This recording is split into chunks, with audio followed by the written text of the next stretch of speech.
você tem alguma experiência aí com relação ao seu perdão dado, vamos testemunhar, vamos mostrar ao Brasil e o mundo, né, que é possível perdoar em situações difíceis, né, mas que é totalmente possível perdoar, tá bom? A gente está recebendo aqui hoje, né, um testemunho fantástico, que eu já estou emocionada só de falar, tá? Pois a gente vai recordar, né, o testemunho aqui do senhor José Bento, né? E como hoje nós estamos falando aqui do perdão, nós vamos relembrar a história do senhor José Bento, de Cunha, interior de São Paulo, que teve sua casa abalada a partir de um assassinato de suas duas filhas. Vamos acompanhar. Uma história que nenhum pai gostaria de contar. Perder um filho é difícil, muito mais ainda, duas meninas.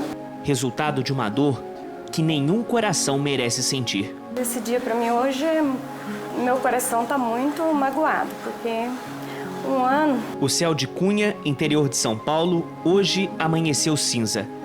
Na pequena cidade paulista, a lembrança de uma perda que dificilmente vai ser esquecida. Nas fotos, os rostos de Juliana e Joseli zelam pelo sono dos pais. E a saudade só ameniza quando eles sonham com as meninas. Sonho que estou brincando com elas, que eu estou passeando com elas, que... o sonho é muito bom, sonho assim, coisas boas com ela. As duas filhas do casal foram assassinadas no dia 23 de março de 2011. Era na zona rural de Cunha que Juliana e Joseli moravam com a família, bem aqui nessa casa. Há exatamente um ano atrás, elas desapareceram enquanto voltavam da escola. 5 dias depois, foram encontradas mortas a 12 quilômetros daqui. O autor do crime, Ananias dos Santos, que se dizia apaixonado por uma das jovens. Seu Zé Bento, um homem fortalecido pela fé. Um coração imenso que foi capaz de perdoar o assassino das próprias filhas. Meu coração ficou em paz. Ficou muito mais na paz do que eu guardasse aquele rancor, aquele ódio do rapaz, do assassino. Então, eu acho que se eu ficasse guardando rancor dele ou ameaçando a família, ou fazendo um tipo de... guardando ódio dentro do meu coração, né? Aquilo seria muito mais pior para mim. De repente, as palavras se perdem no espaço do peito. O choro emocionado deixa claro que a saudade ainda o acompanha. E hoje as colegas delas vieram aqui pedir, né, que a gente autorizasse para elas cuidar do túmulo. Então a gente vê que tem outra coisa. Tem que ser uma santidade.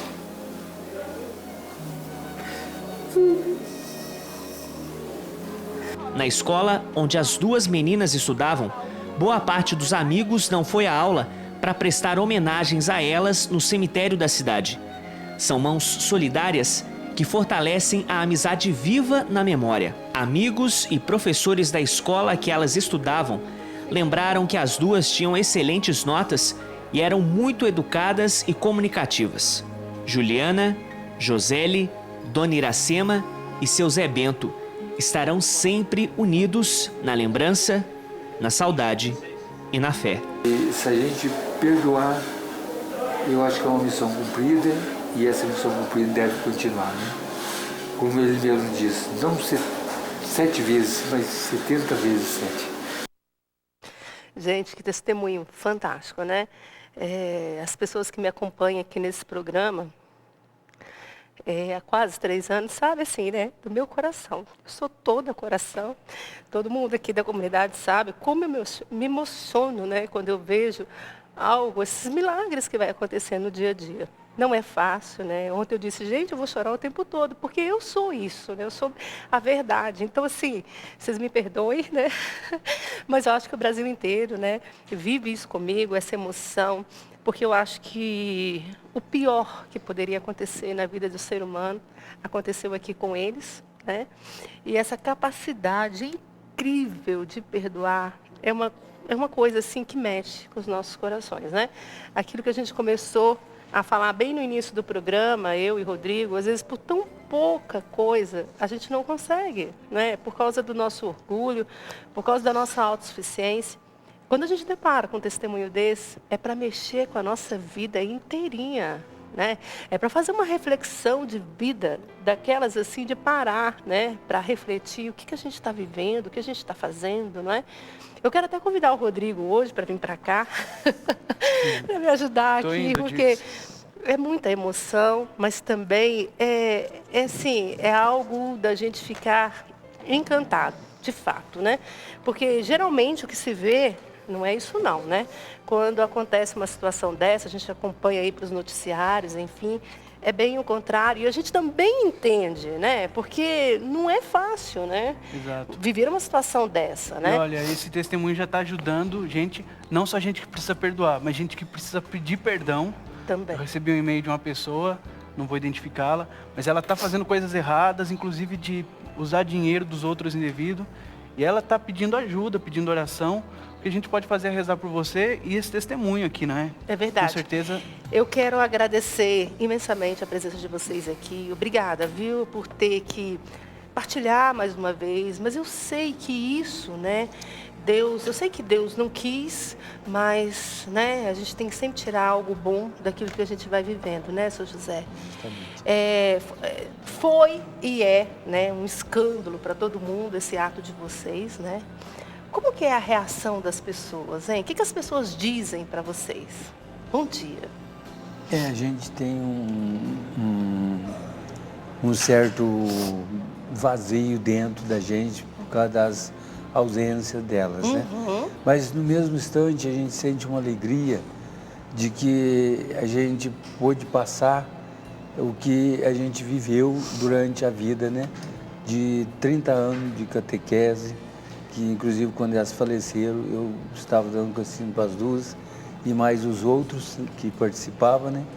E hoje a alegria minha é de que a gente está no meio de todos os nossos irmãos, inclusive aqui da Canção Nova, que o Padre Jonas, para mim, ele é um pai espiritual e como por cada um de nós, né?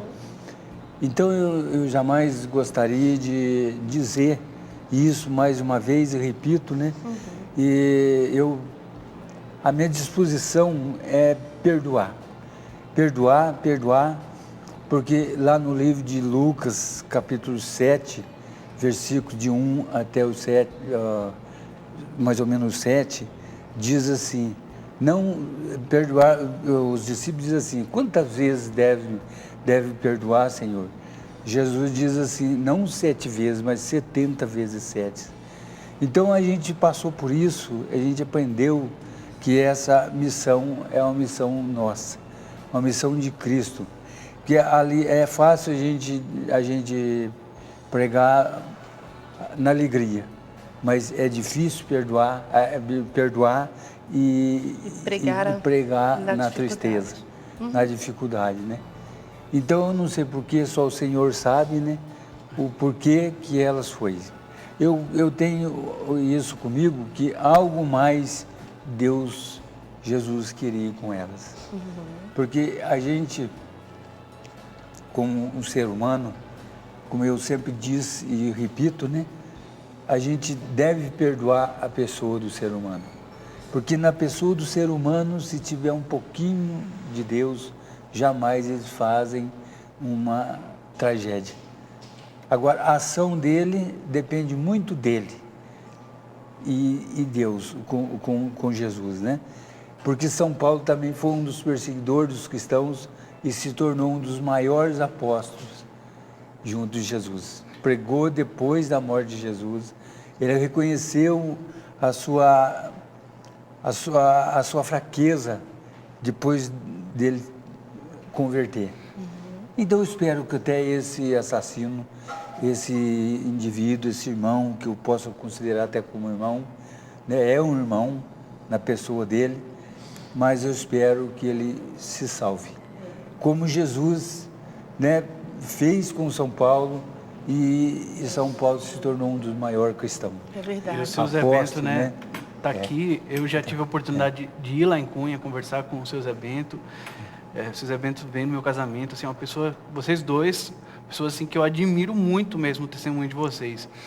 E quando eu fui lá para conversar com o seu Zé Bento, para escrever essa matéria para a revista Canção Nova, eu encontrei o seu Zé Bento no encontro de jovens. O seu Zé Bento foi lá no encontro de jovens, ele dormiu com os jovens, cuidando da juventude. A hora que eu cheguei, ele estava dando o testemunho dele, intercedendo pelos jovens mesmo. E me chamou muita atenção essa atitude do senhor e da senhora também, vocês como uma família.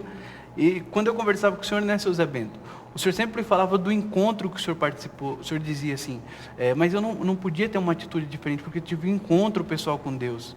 É isso que eu gostaria que o senhor falasse um pouco, como foi essa experiência, né, que mudou a vida do senhor?